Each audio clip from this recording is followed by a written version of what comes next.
Para nós, 2022 é o ano das surpresas, ok? É o ano de Deus nos surpreender, de nós nos surpreendemos, de nós surpreendermos outras pessoas com a nossa postura. A nossa proposta para 2022 é um ano de surpresas, um ano que coisas comuns deixarão lugar para coisas extraordinárias, para coisas que não aconteciam em outro tempo da nossa caminhada, da nossa história, do nosso casamento. O tema da minha mensagem hoje é surpresa, ele chegou. Hoje eu quero mostrar a você que foi uma grande surpresa quando Jesus chegou. Quando ele chegou neste mundo com sua presença, sua maneira de conduzir as coisas era uma maneira que, no mínimo, dava a ele, o título de diferente. As pessoas não conseguiam entender muito bem a maneira cuja qual ele se posicionava. Então, quando nós olhamos para Jesus, por que ele era tão estranho? Por que pessoas achavam que ele era alguém tão estranho? Bom, fisicamente, ele era semelhante a todos. Quando nós olhamos Judas Iscariotes, ele traindo Jesus, ele precisou oferecer aos soldados uma senha, um código, porque os soldados não sabiam diferenciar Jesus de seus discípulos. Jesus era tão parecido com seus discípulos que poucas pessoas, se não tivesse caminhando com ele, teria dificuldade. Normalmente, se você observar, até nos filmes que nós olhamos, quando nós olhamos para aqueles filmes, para aquelas fotos, você pode notar que há uma semelhança muito grande de aparência, de vestimenta. Hoje, inevitavelmente, é muito comum em determinados ambientes, nós conseguimos identificar quem é o chefe, quem é o pastor. Tem a ver com roupa, tem a ver com cadeira, tem a ver com lugar, tem a ver com posicionamento, que consegue diferenciar. Jesus, ao contrário, certo? Ele buscava se fazer próximo, ele buscava se fazer igual às pessoas no que diz respeito à aparência, mas bem diferente no que diz respeito a valores e postura. Então, fisicamente, ele era igual, mas quando ele se comportava, ele era diferente. Então, para todos era uma grande surpresa. Por quê? Porque ele traz um modelo novo, um modelo diferente. A maneira, e é isso que eu vou mostrar a vocês hoje. Ele chegou, e quem é ele? Ele é o diferente. Mas diferente por quê? Ele se veste diferente? Não, ele se veste igual a todo mundo. Por quê? Porque ele não frequenta a festa? Não, ele ia às festas. Por quê? O que fazia de Jesus, alguém diferente dos demais? O posicionamento de seus valores, a maneira cuja qual ele defendia aquilo que ele acreditava. Jesus era altamente influente, altamente, uma capacidade muito alta de influenciar. Esqueça a sua divindade, porque se Jesus fazia isso porque era Deus, com certeza nós não vamos poder replicar o modelo, porque nós não somos. Se Jesus usava algum poder divino para buscar exercer esse nível de influência, nós não teremos sucesso. Por quê? Porque nós não temos esse poder. É importante você entender que tudo que ele conduzia com a sua humanidade, com a maneira de ser um ser humano, porém a postura e o posicionamento dele era diferente.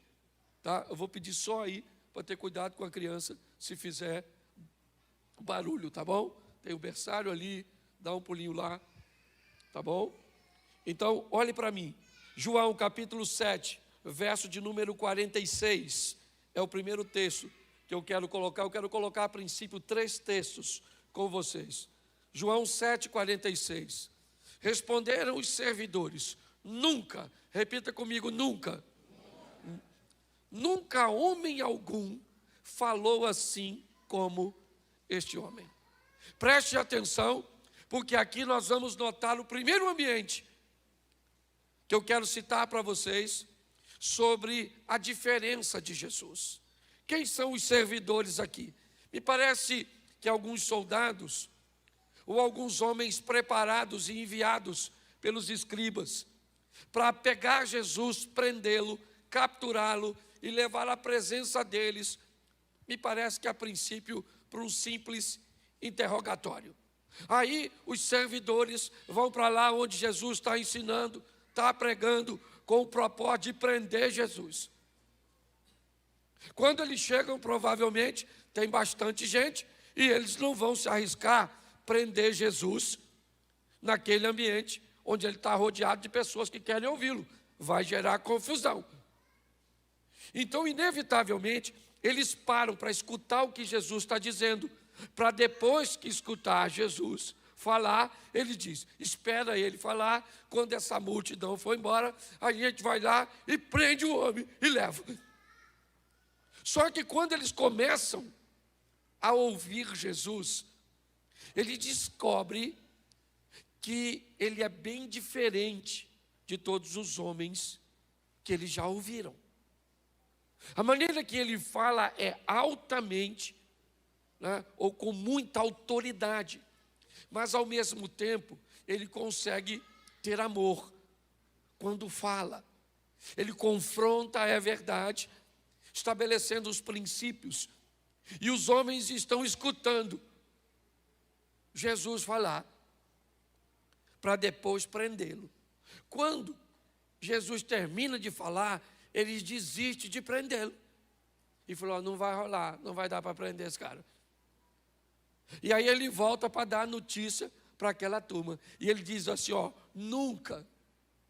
Eu fico imaginando a cara dos escribas e fariseus. Diz: olha, nunca nós escutamos, nunca homem algum falou com este homem igual a ele. Em outras palavras, eles estão dizendo: cara, além de nós não prendermos, quase que a gente não volta. Quase que a gente fica por lá e vira discípulo dele. Por quê? Porque ele é muito diferente de todos vocês. Sabe? Nunca homem algum falou desse jeito. Segundo texto, João, capítulo 9, verso 32. João 9, 32, dá uma olhada nesse texto. Desde que o mundo é mundo, nunca se ouviu que alguém abrisse os olhos de um cego de nascença. Preste atenção que novamente o texto diz que nunca, não havia ninguém. Jesus chega para romper com o modelo. Dá uma confusão danada, porque ele cura um cego. Era sábado esse dia, os caras não gostavam. Por que os caras não gostavam? Porque eles não tinham autoridade para curar ninguém. Então, quando eles viram Jesus fazendo algo, eles criaram um problema. Eles estão questionando a cura do cara. Jesus acaba de dar vista para um cego, e aí estão interrogando o cego: como é que você ficou curado? Ele falou: foi o Jesus aí, rapaz, passou aqui, cuspiu, fez um lodo, passou no meu olho, mandou eu me lavar. Quando eu voltei, eu estava vendo. E alguém falou: não pode, ele é do diabo. Ele falou: rapaz, não quero saber se ele é do diabo, eu quero saber só uma coisa: eu era cego, agora estou vendo, mano. Não, chama o pai dele, que isso é, entendeu? Uma fraude. Aí chamaram o pai e a mãe do cego. Primeira vez que o cego está vendo os pais. Lá vem os pais. Eu imagino ele perguntando: são eles? Que é a primeira vez que vejo, sou de nascença. E aí os pais viram o ex-cego. E aí os escribas começam a interrogar os pais: esse aqui é filho do senhor? Ele falou: é, meu menino. Ele era cego? Quando saiu de casa hoje, era. Mas como é que ele está vendo? Ele falou, aí, eu não sei. Pergunta a ele aí. Aí volta para o cego, ou para o ex-cego, e disse, como é que você está vendo? Ele falou, vou falar com você, o camarada cuspiu, fez um logo, já falei 3 vezes. Ele falou, não pode, esse cara tem demônio. Ele falou, vou falar uma coisa para você, desde que o mundo é mundo, nunca se viu ninguém. Mas hoje é sábado, dane-se, que hoje é sábado. Ainda bem que ele é diferente, quebra protocolo para fazer o bem. Ele não quebra princípio, mas quebra protocolo. Então preste atenção, Jesus era extremamente diferente. Por isso que ele chamou você para servir a ele. Por quê? Porque você também, tem hora que você é cego. Tem hora que nós somos uma mula. Certo? Ah, mas ele não sabia disso. Sabia, mas ele é diferente. Qualquer um que chegasse para chamar discípulos, iria onde? Numa sinagoga. Ele vai caçar os pescadorzinhos, cobradorzinhos de imposto. Só uma turma. Certo? Se você der uma olhada nos discípulos de Jesus, nem diácono seria aqui na igreja. Se depender da nossa seleção aqui, ninguém pensa. Judas ia sentar onde? E o Tomé, que precisava ver para crer. E o André, que levava tudo na brincadeira. Tem um garotinho aí que tem 5 pães e 2 peixinhos. O que é isso para tanta gente? E o Pedro, que puxava uma faquinha para atacar os outros. E o Tiago, que era chamado filho do trovão. Pensa, isso é quase uma quadrilha. Certo? Provavelmente eles não teriam requisitos para cumprir o nosso protocolo. Mas Jesus não trata como nós tratamos. E é por isso que Ele nos ama e nos chamou. Porque sabe do potencial que nós temos. E muito desse potencial sequer ainda se revelou. Então nunca foi o que disse esse cara. Nunca se ouviu. O que ele está fazendo é algo que nunca foi feito. Coloca o último texto aqui. João 3:2. João 3:2. É uma narrativa de Nicodemos. Este foi ter de noite com Jesus e disse-lhe, Rabi, bem sabemos que és mestre vindo de Deus, porque ninguém pode fazer esses sinais que tu fazes, se Deus não for com ele. Presta atenção, nunca se ouviu que alguém falava assim. Nunca um cego de nascença viu. Nunca, certo? Ninguém pode fazer isso que o Senhor faz, se Deus não for com ele. Note que todos os textos diz que Jesus é diferente. E o que ele falou para mim e para você, seja diferente também. Ah, pastor, eu sou. Lá no meu trabalho, não me misturo. Ah, pastor, eu sou diferente. Eu não vejo televisão. Eu não vejo nada, sabe? Estou esperando Jesus voltar. Não é disso, não. Ah, pastor, eu uso uma saia lá em cima. Ou melhor, lá embaixo. Certo? Falei, lá em cima parece ter rabo de cavalo crescendo para baixo. Certo? Então, o que é saia para a gente? Para a gente, projeto recomeçar. Ela não é nem aqui e nem aqui. É só descer um pouco, mediana. Você está entendendo? É equilíbrio. Então eu vou te mostrar agora por que é que ele, já deu para notar que ele é diferente. Mas olha como ele vai agir, é que vai tumultuar a cabeça de todo mundo. Ele entra no lugar que ninguém entra e não é para ser influenciado, é para ser um influenciar isso. Porque tem gente que pode usar o que eu estou... Pastor, por isso que eu vou no boteco. Para influenciar. Eu até tomo um negocinho assim, mas eu prego a palavra. Não é disso que eu estou falando. Certo? Então preste atenção nesse texto, nesses textos. Vai ser rapidinho que a voz está bem. Primeiro, Jesus começa a quebrar um protocolo bem difícil daquela época. Conversar com mulher que não fosse a dele. Isso já era um problema. Se tivesse sozinha então, se iniciasse um diálogo, era pior ainda. E ele começa a quebrar algumas coisas. E só para você entender, vamos lá, já que ontem foi o Dia Internacional da Mulher, então, aqui meio atrasado, ainda que eu tenha mandado aí uma homenagem para vocês ontem, certo? Mas feliz Dia Internacional da Mulher. Louvado seja Deus pelas mulheres. Tem mulher aí? Orgulho de ser mulher, orgulho de ser feminina, motive essa feminilidade nas meninas. Bota brinquinho, bota batom, bota mesmo, maneira, veste umas roupinhas. Se tem um troço que eu não gosto é de ver mulher com aparência de homem. Porque o homem é feio. Certo? Então, por favor, certo? Cuide dessas meninas. Louvado seja Deus pelas mulheres. Eu não gosto muito de feminismo, porque feminismo não gosta de mulher. Então, seja feminina, querida. Olhe para o espelho e diga, eu me amo. Não estou bem, mas não sou a melhor versão de mim mesma no momento. Certo? Mas eu ainda chego lá. Ok? Então, vamos lá? João 4, 27. Note como é que sempre tem uma conotação de surpresa.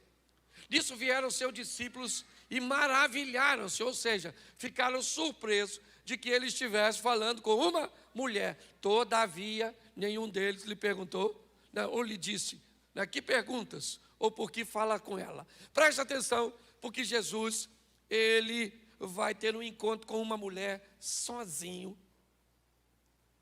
A dona foi tirar água, uma mulher de vidinha meio esquisita, certo? Provavelmente, se ela contasse para você que Jesus encontrou com ela sozinho, você não ia acreditar, porque você ia imaginar que Jesus apareceria num círculo de oração, num culto, numa igreja, mas nunca com a dona dessa de 5 maridos. Uma vidinha bem complicadinha.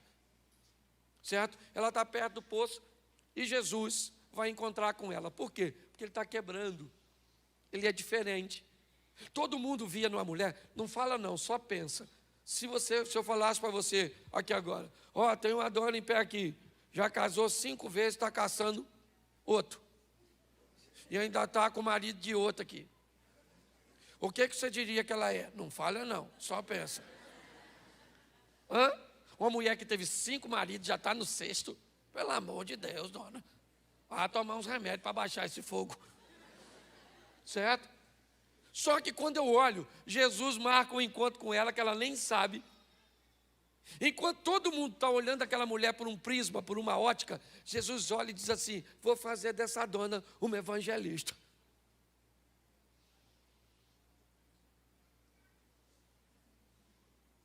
Essa? Jesus sabe quem ela é, não. Essa dona vai virar evangelista. Sabe o que mais me encanta nesse texto de João 4? É que Jesus manda 11, ou melhor, 12 de seus discípulos ir a Samaria comprar comida. Eles entram na cidade de Samaria, compram comida e não chama ninguém para ter um encontro com Jesus. Volta os 12 caras trazendo comida sem ninguém. A mulher vai sozinha. Chegou lá e falou para os homens, aí, encontrei um cara lá na beira do poço. Alguém falou, novidade, dona. A senhora encontrar um homem, fala algo novo. Ela falou, não, eu estou falando sério. E eu tenho quase certeza que ele é o Messias. Você não falaria assim? O Messias? Conversando com a senhora? Ele apareceria para qualquer pessoa, dona. Mas não com os seus atributos. Ela falou, estou falando, contou tudo que eu tenho vivido.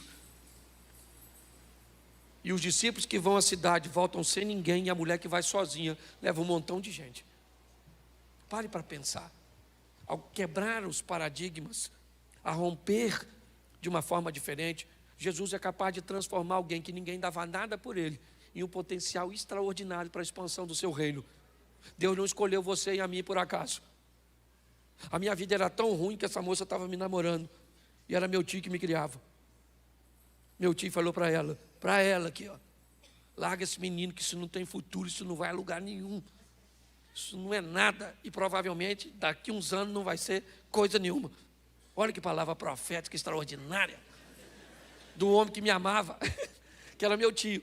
Só que ele me olhava pelos olhos humanos, enquanto a ótica de Deus estava sobre a minha vida. Deus sabe quem você é, não está enganado, Ele chamou você, sabe, porque pode fazer a sua vida ser extraordinário nessa terra, aqui. Tome posse disso. Posso ouvir um amém? Amém. Isso. Outra coisa, Lucas 19, 7. Lucas 19, 7. Vendo tudo isso, murmurava, dizendo que entrava para ser hóspede de um pecador. Está lá Jesus de novo, surpreendendo as pessoas. Pare para pensar.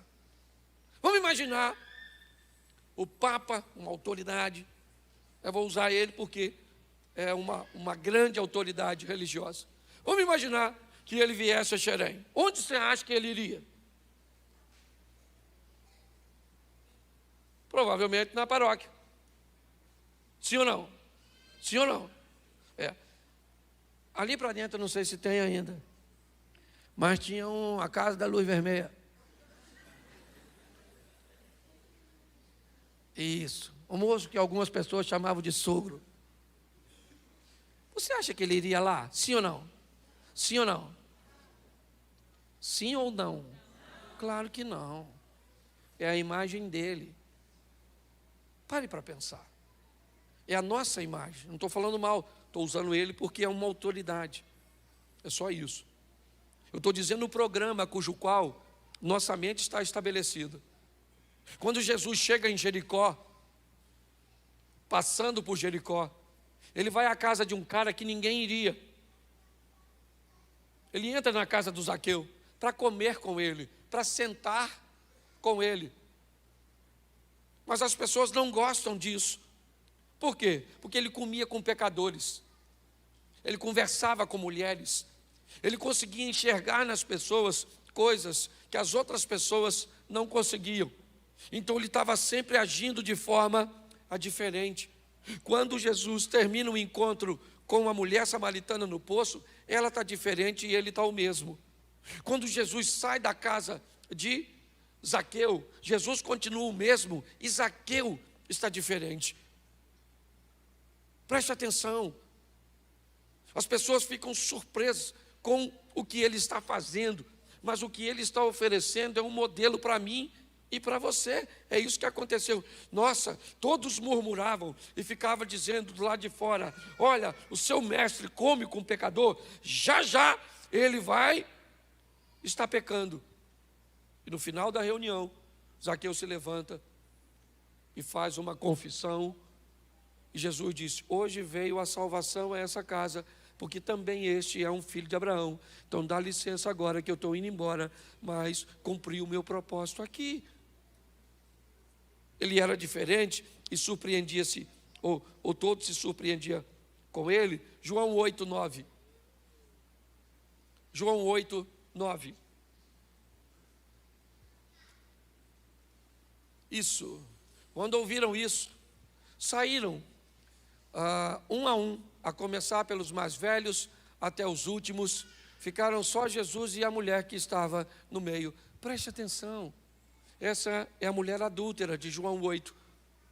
Jesus agora vai, me parece, entrar no ápice de uma confusão mental daqueles que estão perto dele. Jesus vai defender alguém que está errado. É um momento muito importante. Tem diversas testemunhas que trazem a mulher. Ela foi pega em flagrante de adultério.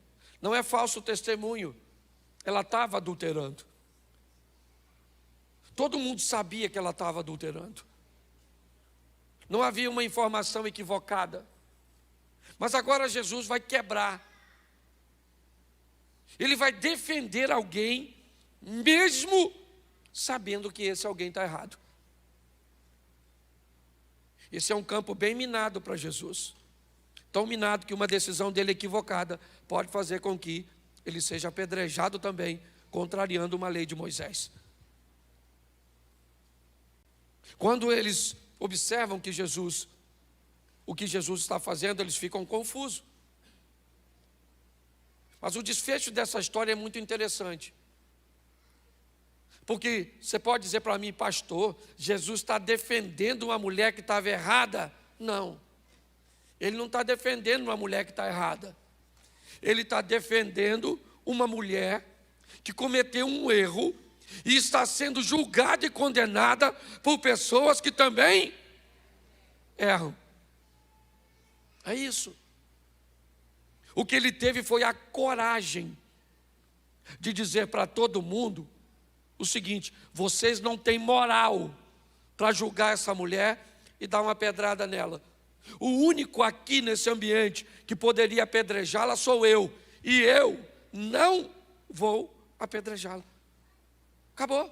Vocês podem ir para casa guardar a pedrinha de vocês, porque vocês não vão matar ninguém. O que ele está fazendo, gente? Ele está surpreendendo as pessoas, dizendo para mim e para você: eu sei quem você é, eu vou terminar expondo isso para você. Mas ele te defende mesmo sabendo que você mente. Ele te defende mesmo sabendo que você rouba. Ele te defende mesmo sabendo que você tem vícios. Ele te defende ou nos defende mesmo sabendo que nós estamos errados. Não porque vai se tornar conivente aos nossos erros. Não. Mas porque tem autoridade para perdoar pecados e nos dar uma novidade de vida. É isso. Vamos lá? Marcos 10, 14. Já estou terminando. Marcos 10, 14. Coloca para mim. Jesus, porém, vendo isso, indignou-se e disse-lhes: deixai vir a mim os pequeninos, e não os impeçais, porque dos tais é o reino de Deus. O que ele é? Ele é um mestre, ele é um rabi, ele é um homem altamente ocupado. Ele não vai perder tempo com crianças, com um grupo que não vai prestar atenção nele. Pare para pensar.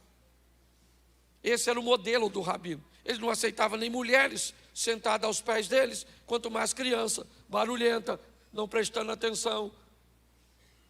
Quando de repente alguém está trazendo as crianças para perto de Jesus, os discípulos digam: não, o que essas crianças estão fazendo aqui? Jesus disse: não, deixa as crianças vir até a mim, eu vou orar por elas, eu vou abençoá-las. O que ele está sendo? Diferente. Só isso. É isso que o mundo está precisando, de gente diferente.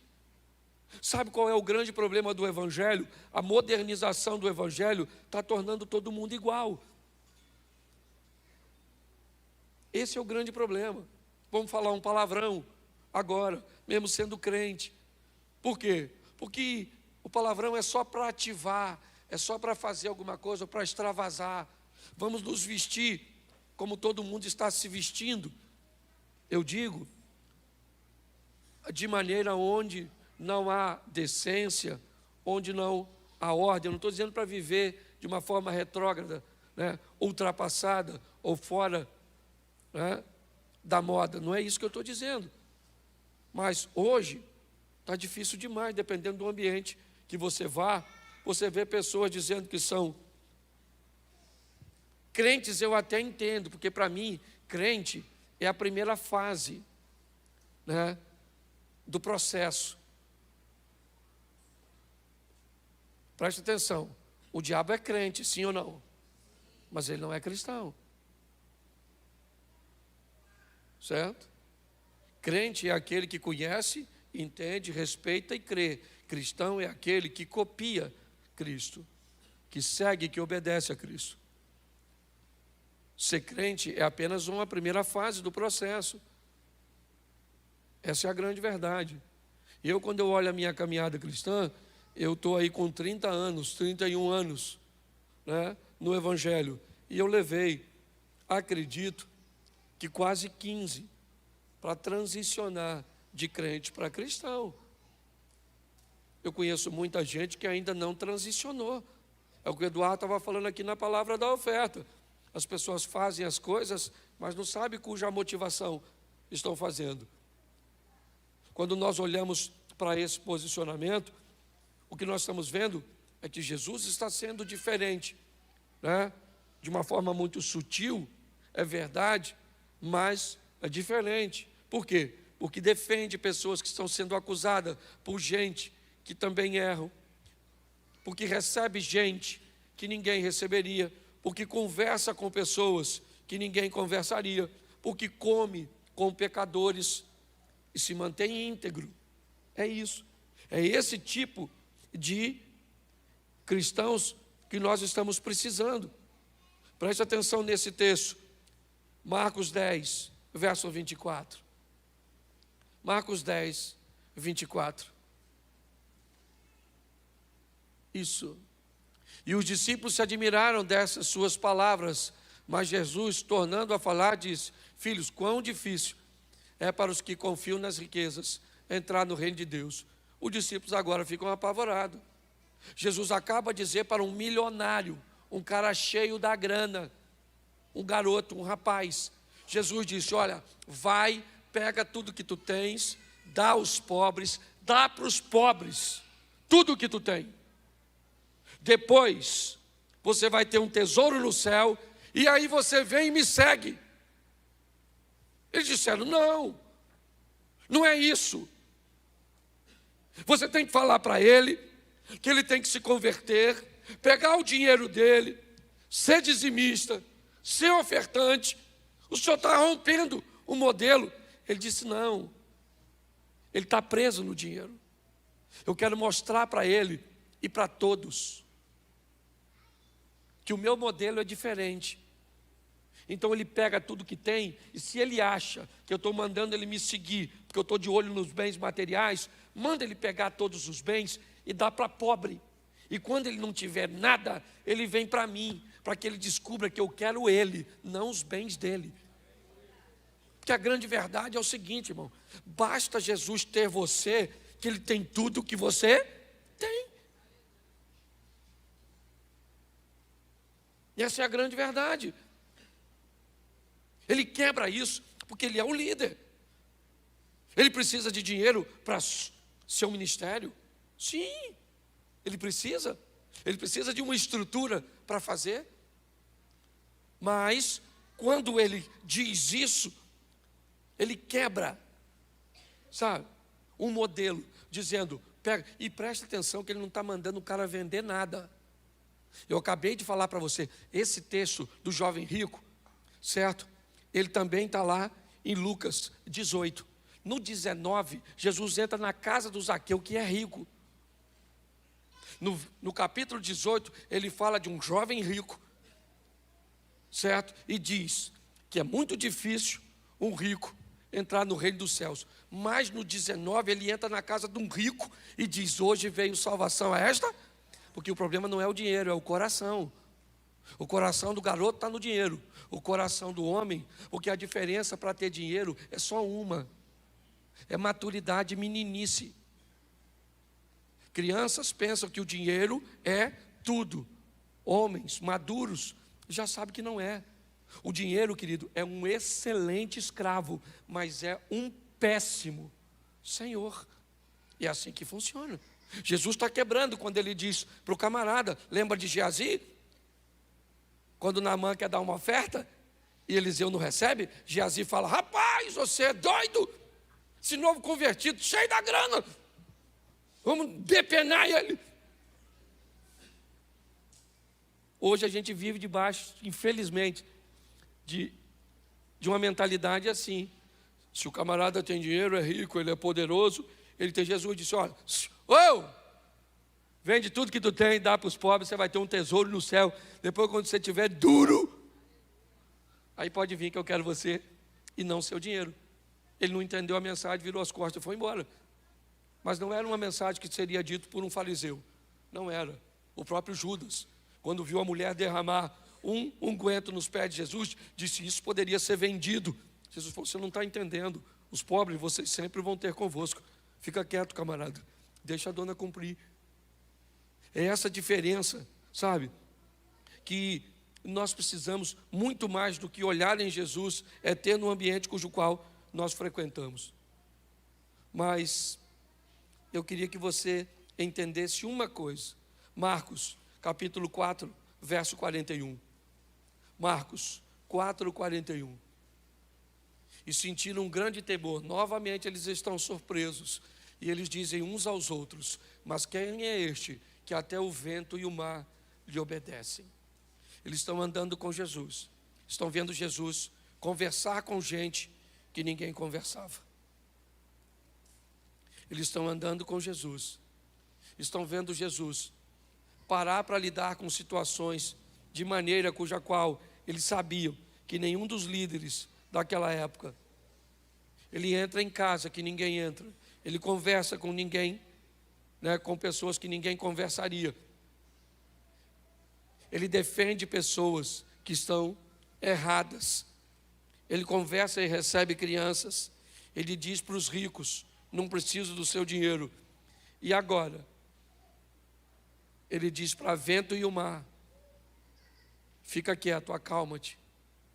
Os discípulos estão entendendo que ele é muito diferente de tudo que eles já viram até o presente momento. Mas é com a mulher samaritana, é com Natanael, que Jesus mostra uma grande lição. João capítulo 4, verso 19. João 4, 19. E disse-lhe a mulher: Senhor, eu vejo que o Senhor é profeta.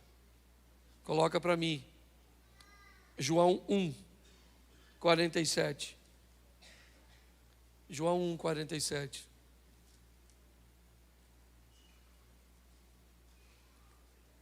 Jesus viu Natanael vir ter com ele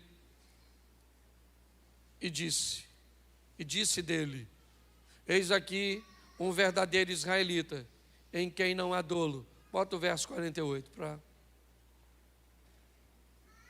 Isso. Disse-lhe Natanael: de onde o Senhor me conhece? Ou de onde me conheces tu? Jesus respondeu e disse: antes que Filipe te chamasse, eu te vi, estando tu debaixo da figueira. Preste atenção e eu termino aqui. Jesus disse para a mulher samaritana: você não sabe quem eu sou, mas eu sei quem você é. Jesus disse para Natanael: você não faz ideia de quem eu sou, mas eu sei quem você é. É importante nós entendermos isso. Nós sabemos poucas coisas sobre ele, mas ele sabe tudo sobre nós. Ele sabe tudo sobre a sua infância. Ele sabe tudo sobre a sua adolescência. Ele sabe tudo sobre a sua juventude. Ele sabe tudo sobre o seu casamento. Ele sabe tudo sobre os seus negócios. Ele sabe tudo, tudo, tudo a seu respeito.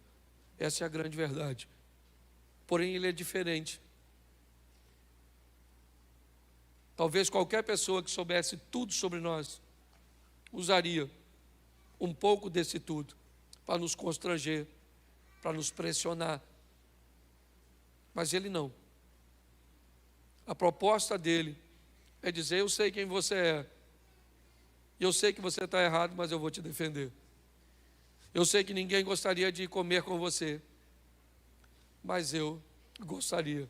Eu sei que ninguém gostaria de estar perto de você, mas eu quero. Mas eu não mereço. Pois é, eu sei quem você é, eu não estou enganado. Eu quero mudar a sua história. Eu quero ter a oportunidade de entrar na sua vida e mudar a sua história para sempre.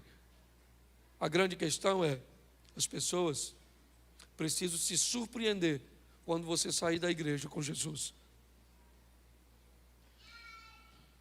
Essa é a grande verdade. As pessoas precisam se surpreender com as suas ações, com os seus posicionamentos, com a sua fala, com a sua conduta, com as suas postagens. Elas precisam surpreender, ou se surpreender, quando olhar para você. E a surpresa tem que ser de uma forma positiva, onde você mostre que você é diferente. É só isso. Jesus nunca disse: olha, gente, eu sou diferente dos demais, eu sou melhor do que os demais. Ele nunca disse isso. Mas todo mundo que olhava para ele disse: nunca vimos alguém como ele. Note como ele é diferente. Ninguém te condenou, querida. Se ninguém te condenou, eu também não te condeno. Vá e não peques mais. Preste atenção. Nós temos falado isso o tempo inteiro aqui. Você está à espera de um reino que já chegou. Você está à espera de uma estrutura espiritual que já está disponível para você. Já está disponível para você. Eu vejo pessoas nadando e gritando: eu estou com muita sede. E nadando na água doce. Era só parar um pouquinho e beber e saciar a sede. Quebrar esse modelo mental tem sido um grande desafio nosso. Porque tem pessoas esperando Cristo voltar para viver o reino. Mas Ele disse na sua oração: venha o teu reino. Venha o teu reino agora. É só isso. Seja diferente. Não dizendo que é diferente, mas fazendo com que as pessoas vejam. O fulano é diferente na hora de negociar. Nossa, você negocia desse jeito? Nossa, você age dessa forma? Ah, é. Eu me posiciono assim.